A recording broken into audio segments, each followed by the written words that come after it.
Hello friends, एक बार फिर से आप सभी का क्रेजी जीके ट्रिक के वीकली करंट अफेयर की सीरीज में स्वागत है। तो आज के इस सेशन में देखिए हम 5 से लेकर 11 अगस्त तक के सभी करंट अफेयर को यहाँ पर डिटेल में डिस्कस करेंगे। सेशन को एंड तक देखिएगा, पसंद आए तो लाइक और शेयर कर दीजिएगा। चैनल पर पहली बार आए हैं तो चैनल को सब्सक्राइब कर लीजिए। देखिए सारे क्वेश्चन, सारे करंट अफेयर हमने डेली करंट अफेयर में डिस्कस किए थे। वहाँ से हमने टॉप 25 करंट अफेयर को यहाँ पर सिलेक्ट किया है, उन्हीं की हम यहाँ पर बात करने वाले हैं। सबसे पहला क्वेश्चन देखिए वीकली करंट अफेयर का। भारतीय शास्त्रीय नृत्यांगना डॉक्टर यामिनी कृष्णमूर्ति का निधन हो गया। डॉक्टर यामिनी कृष्णमूर्ति का संबंध किस शास्त्रीय नृत्य से था? तो देखिए यामिनी कृष्णमूर्ति की बात करें, जिनका हाल ही में देखिए 84 वर्ष की आयु में नई दिल्ली में निधन हो गया।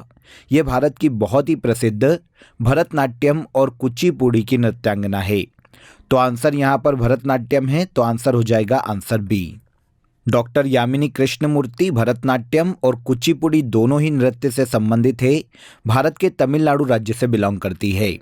देखिए कला के क्षेत्र में इनके योगदान के कारण इन्हें 1968 में सबसे पहली बार पद्मश्री से सम्मानित किया गया था।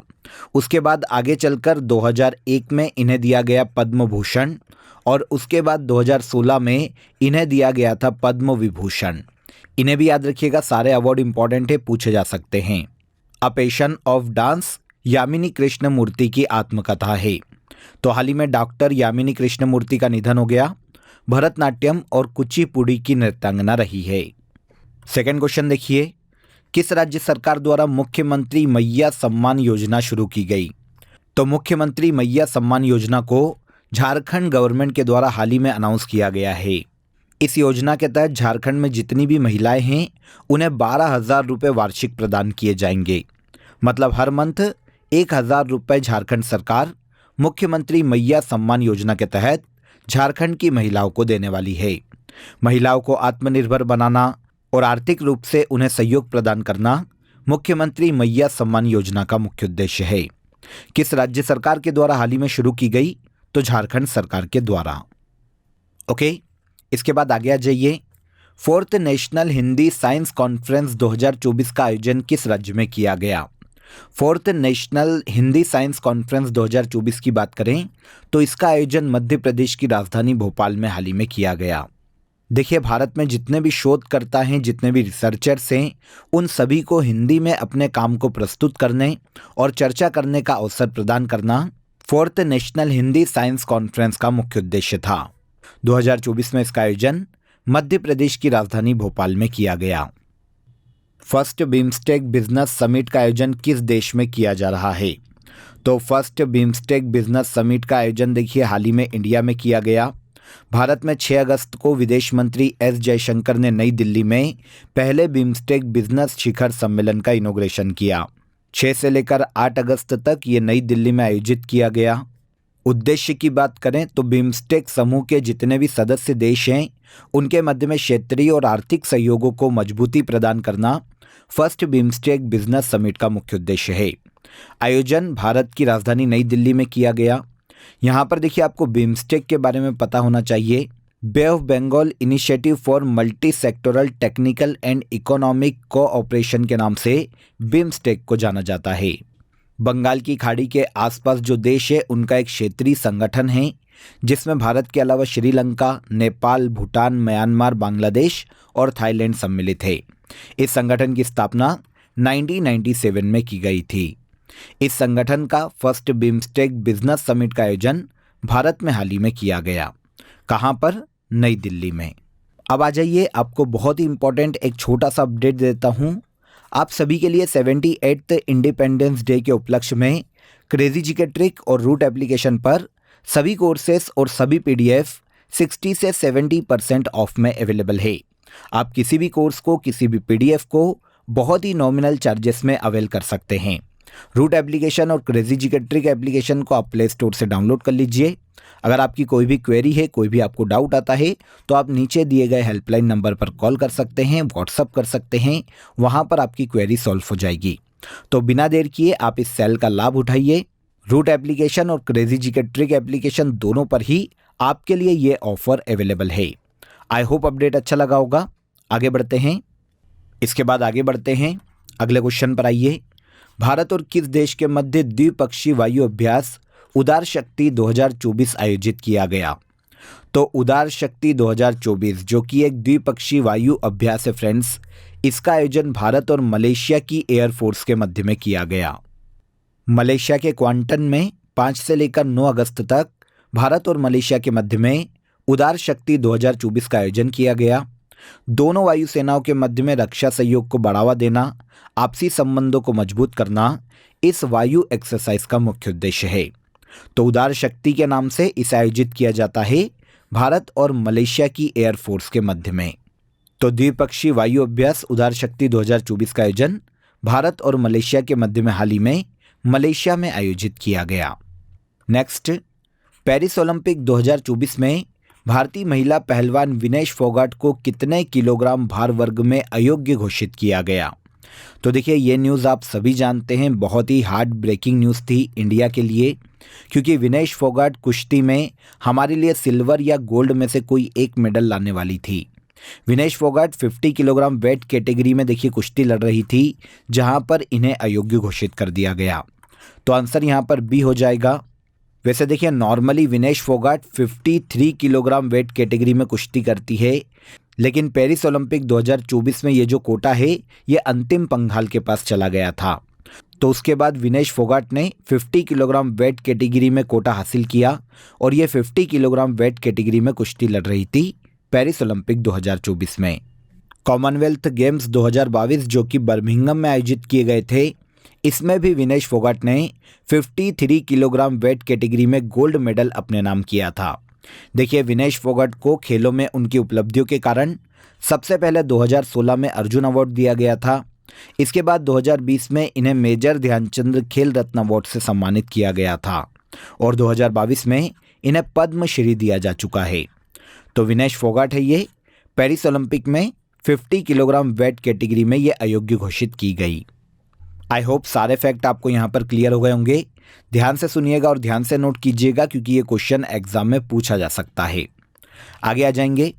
6 अगस्त 2024 को किसे फिजी के सर्वोच्च नागरिक सम्मान companion of the order of Fiji से सम्मानित किया गया? तो देखिए, 6 अगस्त 2024 को फिजी देश ने अपने सर्वोच्च नागरिक सम्मान companion of the order of Fiji से भारत की प्रेसिडेंट द्रौपदी मुर्मू को सम्मानित किया है। तो आंसर सी यहाँ पर करेक्ट हो जाएगा। राष्ट्रपति द्रौपदी मुर्मू को दोनों देशों के मध्य में आपसी संबंधों को बढ़ावा देने के लिए, मजबूती प्रदान करने के लिए फिजी के सर्वोच्च नागरिक सम्मान से सम्मानित किया गया। आपको यहाँ पर पता होना चाहिए कि मई 2023 में भारत के पीएम नरेंद्र मोदी को भी फिजी के सर्वोच्च नागरिक सम्मान companion of the order of Fiji से सम्मानित किया जा चुका है। और अब ये सर्वोच्च नागरिक सम्मान किसे दिया गया? भारत की प्रेसिडेंट द्रौपदी मुर्मू को। भारत और रूस के मध्य में हुए समुद्री साझेदारी अभ्यास में भारत के किस नौसैनिक जहाज ने भाग लिया? तो देखिए, भारत और रूस के मध्य में मैरीटाइम पार्टनरशिप एक्सरसाइज का आयोजन किया गया रशिया में, जिसमें भारत की ओर से जहाज तबर ने भाग लिया है। दोनों देशों के मध्य में नौसैन्य परिचालन को बढ़ावा देना, दोनों देशों के मध्य में संबंधों को मजबूती प्रदान करना, यह मैरीटाइम पार्टनरशिप एक्सरसाइज को आयोजित किए जाने का मुख्य उद्देश्य है। भारत और रशिया की नेवी के मध्य में इसका आयोजन किया जाता है। इस साल इसका आयोजन किया गया है रशिया में, जहां पर भारत की ओर से जहाज तबर ने भाग लिया। आंसर ए करेक्ट हो जाएगा। आगे, निम्न में से किसे भारत अमेरिका अंतरिक्ष स्टेशन मिशन के लिए भारत से प्रमुख अंतरिक्ष यात्री चुना गया है? तो देखिए, भारतीय वायुसेना के विंग कमांडर है शुभांशु शुक्ला। इन्हें भारत अमेरिका अंतरिक्ष स्टेशन मिशन के लिए भारत का चीफ एस्ट्रोनॉट हाल ही में चुना गया। विंग कमांडर शुभांशु शुक्ला की बात करें तो ये भारत के पहले मानवयुक्त अंतरिक्ष मिशन जो कि गगनयान है, इनके 4 अंतरिक्ष यात्रियों में भी शामिल है। और अब विंग कमांडर शुभांशु शुक्ला को भारत अमेरिका अंतरिक्ष स्टेशन मिशन के लिए चीफ एस्ट्रोनॉट के रूप में चुना गया। आपको यहाँ पर पता होना चाहिए कि जून 2023 में भारत के पीएम नरेंद्र मोदी की अमेरिका की जो ऑफिशियली यात्रा थी, उस दौरान अंतर्राष्ट्रीय अंतरिक्ष स्टेशन के लिए इसरो और नासा के मध्य में ये समझौता हुआ था। भारत के यात्रियों को अंतरिक्ष यात्रा का अनुभव प्रदान करना भारत अमेरिका अंतरिक्ष स्टेशन मिशन का मुख्य उद्देश्य है। इसमें भारत की ओर से चीफ एस्ट्रोनॉट कौन चुने गए? Wing commander Shubhanshu Shukla. किस देश की महिला खिलाड़ी जूलियन अल्फ्रेड ने पेरिस ओलंपिक 2024 में 100 मीटर रेस में गोल्ड मेडल जीता है? तो जूलियन अल्फ्रेड, इनकी बात करें तो ये सेंट लूसिया देश की रहने वाली है, जिन्होंने पेरिस ओलंपिक 2024 में 100 मीटर रेस में गोल्ड मेडल अपने नाम किया। अब आपके दिमाग में आएगा सर ये न्यूज़ इतनी ज़्यादा इंपॉर्टेंट क्यों है? तो देखिए, सेंट लूसिया का ये पहला मेडल है किसी भी ओलंपिक में। इनकी एथलीट जूलियन अल्फ्रेड ने पेरिस ओलंपिक 2024 में 100 मीटर रेस में गोल्ड मेडल जीता है। इसके बाद केंद्र सरकार द्वारा किस राज्य के आदि चुनचुनगिरी अभ्यारण्य को मोर अभ्यारण्य घोषित किया गया? तो 5 जुलाई को सेंट्रल गवर्नमेंट ने कर्नाटक के आदि चुनचुनगिरी अभ्यारण्य को और केरल के चुलान्नूर अभ्यारण्य को मोर अभ्यारण्य के रूप में नामित किया है। तो यहाँ पर क्वेश्चन आदि चुनचुनगिरी सेंचुरी से है, तो ये कहाँ पर स्थित है आपको पता होना चाहिए। ये भारत के कर्नाटक राज्य में स्थित है। कर्नाटक में 1981 में इसे अभ्यारण्य या सेंचुरी के रूप में घोषित किया गया था और अब 2024 में इसे मोर सेंचुरी के रूप में या फिर पीकॉक सेंचुरी के रूप में नामित किया गया है। विश्व भर में हिरोशिमा दिवस कब मनाया जाता है? तो हिरोशिमा दिवस मनाया जाता है हर साल 6 अगस्त को। आप सभी को पता होना चाहिए इस दिन क्या हुआ था। सेकेंड वर्ल्ड वॉर के दौरान 6 अगस्त 1945 को अमेरिका ने जापान के हिरोशिमा शहर पर एक न्यूक्लियर अटैक किया था। यहाँ पर देखिए एग्जाम में इस न्यूक्लियर बॉम्ब का नाम भी पूछा जाता है, तो इसका नाम है लिटिल बॉय। लिटिल बॉय नाम का जो न्यूक्लियर वेपन है वो हिरोशिमा शहर पर गिराया गया था, जिसमें 90,000 से ज़्यादा लोगों की मृत्यु हुई थी। तो इसी दिवस की याद में, ताकि लोगों को न्यूक्लियर अटैक के जो दुष्परिणाम हैं उनके बारे में जागरूक किया जा सके, लोगों को इनके बारे में और देशों को इनके बारे में अवेयर किया जा सके, परमाणु हथियारों के खिलाफ लोगों को जागरूक किया जा सके, इस उद्देश्य से हिरोशिमा दिवस मनाया जाता है 6 अगस्त को हर साल। आंसर हो जाएगा यहाँ पर आंसर डी। पेरिस ओलंपिक 2024 में मेंस टेनिस सिंगल्स का खिताब किसने जीता? क्वेश्चन इंपॉर्टेंट है, ध्यान से सुनिएगा, नोट कीजिएगा। पेरिस ओलंपिक 2024 में मेंस टेनिस सिंगल्स का जो खिताब है नोवाक जोकोविच ने अपने नाम किया। आपको पता होना चाहिए कि ये सर्बिया के टेनिस खिलाड़ी है, काफ़ी फेमस हैं, जिन्होंने पेरिस ओलंपिक 2024 में मेंस टेनिस सिंगल्स में गोल्ड मेडल अपने नाम किया है। इसके अलावा इस प्रतियोगिता का जो सिल्वर मेडल है वो कार्लोस अल्कराज ने अपने नाम किया, जो कि स्पेन के टेनिस खिलाड़ी है, और लोरेंजो मुसेट्टी जो कि इटली के टेनिस खिलाड़ी हैं, उन्होंने इसका ब्रॉन्ज अपने नाम किया है। नोवाक जोकोविच करियर गोल्डन स्लैम हासिल करने वाले 5वें खिलाड़ी बने हैं वर्ल्ड के। करियर गोल्डन स्लैम की बात करें कि यह अवार्ड क्या है, तो ये टर्म उन खिलाड़ियों के लिए यूज़ किया जाता है जिन्होंने चारों ग्रैंड स्लैम में मेंस सिंगल का खिताब जीता हो और फिर किसी भी ओलंपिक में टेनिस में गोल्ड अपने नाम किया हो। तो ऐसे 5वें खिलाड़ी बने हैं कौन? नोवाक जोकोविच। क्योंकि इनके पहले देखिए Steffi Graf, Andre Agassi, Rafael Nadal और सेरेना विलियम्स भी चारों ग्रैंड स्लैम टूर्नामेंट में सिंगल्स जीत चुके हैं और इसके अलावा उन्होंने ओलंपिक में कहीं ना कहीं गोल्ड मेडल भी जीता है। तो इसलिए 5वें खिलाड़ी बनते हैं नोवाक जोकोविच, जिन्हें करियर गोल्डन स्लैम अवार्ड दिया गया। तो आंसर हो जाएगा आंसर ए। पेरिस ओलंपिक 2024 में मेंस टेनिस सिंगल का खिताब नोवाक जोकोविच ने जीता है, सर्बिया के टेनिस खिलाड़ी। आगे, निम्नलिखित में से किस स्थान पर 1500 लोगों ने एक साथ डमरू बजाकर वर्ल्ड रिकॉर्ड अपने नाम किया? तो ये प्लेस है उज्जैन महाकालेश्वर, जहां पर देखिए एक साथ 1500 लोगों ने डमरू बजाकर Guinness book of world record में नाम दर्ज किया है। इससे पहले federation of Indian association New York ने 488 डमरू एक साथ बजाकर वर्ल्ड रिकॉर्ड बनाया था और अब यह रिकॉर्ड आ गया है उज्जैन में महाकालेश्वर के नाम या फिर उज्जैन शहर के नाम। 1500 लोगों ने एक साथ डमरू बजाकर यहां पर वर्ल्ड रिकॉर्ड अपने नाम किया। आगे बढ़ते हैं। सभी फसलों को एमएसपी पर खरीदने वाला भारत का पहला राज्य कौन सा है? सभी फसलों को एमएसपी मतलब मिनिमम सपोर्ट प्राइस पर खरीदने वाला भारत का पहला राज्य बना है हरियाणा। आंसर हरियाणा हो जाएगा। हरियाणा के सीएम नायब सिंह सैनी ने कहा है कि हरियाणा कैबिनेट ने फसलों को एमएसपी पर खरीद के संबंध में एक प्रस्ताव को हाल ही में मंजूरी दी। अब इसके बाद हरियाणा सभी फसलों को एमएसपी पर खरीदने वाला भारत का पहला राज्य बन गया है। नेक्स्ट, निम्न में से किसे बांग्लादेश में अंतरिम सरकार का प्रमुख नियुक्त किया गया? तो देखिए, बांग्लादेश के पीएम के पद पर शेख हसीना थी, लेकिन कुछ दिन पहले ही यहाँ पर तख्तापलट हुआ और शेख हसीना ने बांग्लादेश के पीएम पद से इस्तीफा देकर देश छोड़ दिया था और इन्होंने भारत में शरण ली थी। अब बांग्लादेशी आर्मी के सहयोग से बांग्लादेश में अंतरिम सरकार के प्रमुख मोहम्मद यूनुस को नियुक्त किया गया है। बांग्लादेश के राष्ट्रपति मोहम्मद शाहबुद्दीन चप्पू ने नोबेल पुरस्कार विजेता मोहम्मद यूनुस को अंतरिम सरकार का हाल ही में प्रमुख नियुक्त किया। मोहम्मद यूनुस की बात करें तो इन्हें शांति का नोबेल दिया जा चुका है। 2006 में ग्रामीण बैंक के माध्यम से गरीबी विरोधी अभियान के लिए इन्हें नोबेल शांति पुरस्कार दिया गया था। अब मोहम्मद यूनुस को बांग्लादेश में अंतरिम सरकार का प्रमुख नियुक्त किया गया। आंसर सी करेक्ट हो जाएगा। आगे चलेंगे। आपदा जोखिम प्रबंधन के लिए बीमा कराने वाला देश का पहला राज्य कौन सा बना? डिजास्टर रिस्क मैनेजमेंट के लिए बीमा कराने वाला देश का पहला राज्य बना है नागालैंड। ये है क्या? आपके दिमाग में ये क्वेश्चन आएगा। तो देखिए, नागालैंड ने हाल ही में एसबीआई जनरल इंश्योरेंस के साथ एक समझौता किया है। अब नागालैंड में अगर कोई भी डिजास्टर आता है, कोई भी प्राकृतिक आपदा आती है, तो पहले क्या होता था कि जो भी खर्चा है, जो भी पैसा है, वो नागालैंड की गवर्नमेंट को ही बियर करना पड़ता था। लेकिन अब नागालैंड ने इसके लिए करवा लिया है बीमा। मतलब डिजास्टर रिस्क मैनेजमेंट के लिए नागालैंड में अब अगर कभी भी कोई भी डिजास्टर आता है तो उसका क्योंकि बीमा है, तो अब इसे सारा पैसा एसबीआई जनरल इंश्योरेंस प्रदान करेगा। इस तरीके से डिजास्टर रिस्क मैनेजमेंट के लिए बीमा करवाने वाला देश का पहला राज्य कौन बना? नागालैंड। पद्म भूषण शोभना रानाडे का निधन हो गया। शोभना रानाडे को पद्म भूषण पुरस्कार से कब सम्मानित किया गया था? तो शोभना रानाडे की बात करें तो बहुत ही फेमस समाज सेविका थी, गांधीवादी कार्यकर्ता थी, जिनका हाल ही में 99 वर्ष की आयु में महाराष्ट्र के पुणे में निधन हो गया।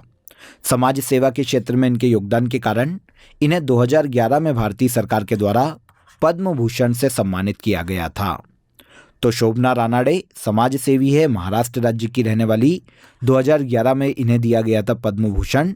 अब 99 वर्ष की आयु में इनका हाल ही में निधन हो गया। आगे आइए। 8 अगस्त 2024 को किस राज्य के पूर्व मुख्यमंत्री बुद्धदेव भट्टाचार्य का निधन हो गया? तो बुद्धदेव भट्टाचार्य, जिनका हाल ही में निधन हुआ है, ये फॉर्मर सीएम रह चुके हैं पश्चिम बंगाल राज्य के। 8 अगस्त 2024 को पश्चिम बंगाल के पूर्व मुख्यमंत्री बुद्धदेव भट्टाचार्य का 80 साल की आयु में कोलकाता में निधन हो गया। पश्चिम बंगाल में ये 2000 से लेकर 2011 तक मतलब 11 साल पश्चिम बंगाल के सीएम रहे हैं। कामिल मद्दोरी को किस देश का प्रधानमंत्री नियुक्त किया गया? तो कामिल मद्दोरी को हाल ही में अफ्रीकी देश ट्यूनीशिया का नया प्रधानमंत्री नियुक्त किया गया है। ट्यूनीशिया में इनके पहले प्रधानमंत्री के पद पर अहमद हचानी थे, लेकिन उनके खिलाफ पूरे देश में पानी और बिजली को लेकर बहुत ज़्यादा विरोध हो रहा था, बार बार प्रदर्शन हो रहे थे। तो ट्यूनीशिया के जो राष्ट्रपति है कैस सैयद, इन्होंने प्रधानमंत्री अहमद हचानी को बर्खास्त कर दिया और अब ट्यूनीशिया देश के नए प्रधानमंत्री कामिल मद्दोरी नियुक्त किए गए। ट्यूनीशिया एक अफ्रीकी देश है जिसकी कैपिटल ट्यूनिस है। नए प्रधानमंत्री कौन? कामिल मद्दोरी। अगले क्वेश्चन पर आते हैं। पेरिस ओलंपिक 2024 में नीरज चोपड़ा ने कितने मीटर भाला फेंककर सिल्वर मेडल अपने नाम किया? तो देखिए, नीरज चोपड़ा ने पेरिस ओलंपिक 2024 में 89.45 मीटर का भाला फेंककर सिल्वर मेडल अपने नाम किया है।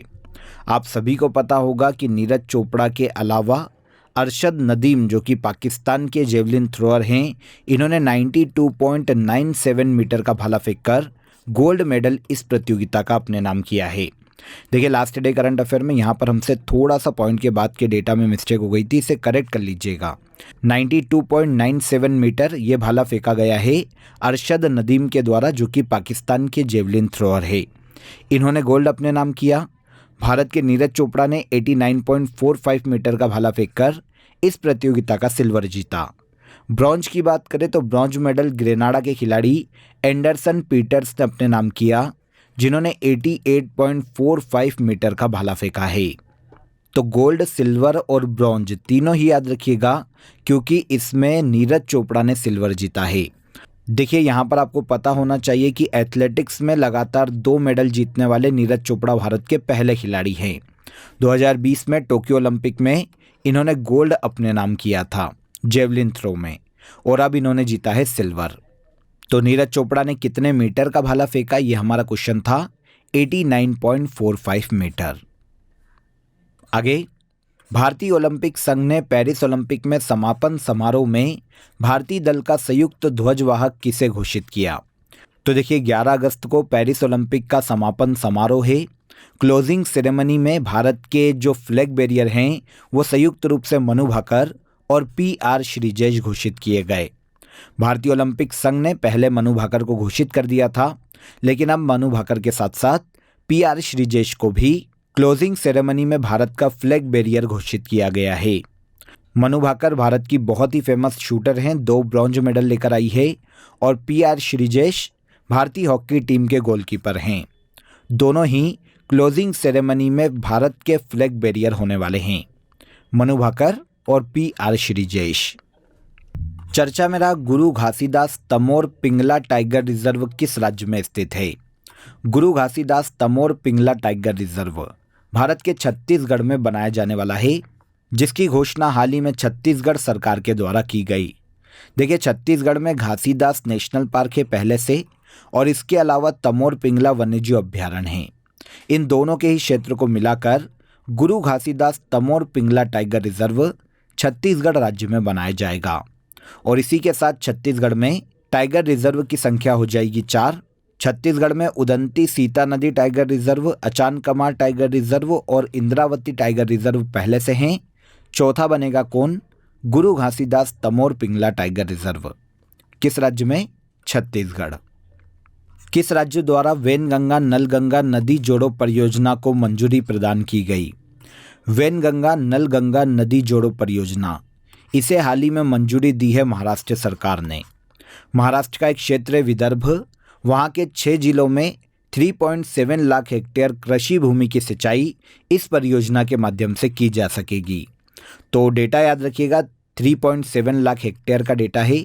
इतनी कृषि भूमि पर सिंचाई की व्यवस्था वैनगंगा नलगंगा नदी जोड़ो परियोजना के माध्यम से की जाएगी। महाराष्ट्र में इस परियोजना की लागत 87,342 करोड़ रुपए है, जिसे हाल ही में महाराष्ट्र सरकार के द्वारा मंजूरी प्रदान की गई। इसके बाद आज के वीकली करंट अफेयर का सबसे लास्ट क्वेश्चन देखिए। निम्नलिखित में से किसे हॉकी इंडिया ने जूनियर पुरुष हॉकी टीम का मुख्य कोच नियुक्त किया? इंपॉर्टेंट क्वेश्चन है, ध्यान से सुनिएगा। जूनियर पुरुष हॉकी टीम का मुख्य कोच नियुक्त किया गया है PR श्रीजेश को।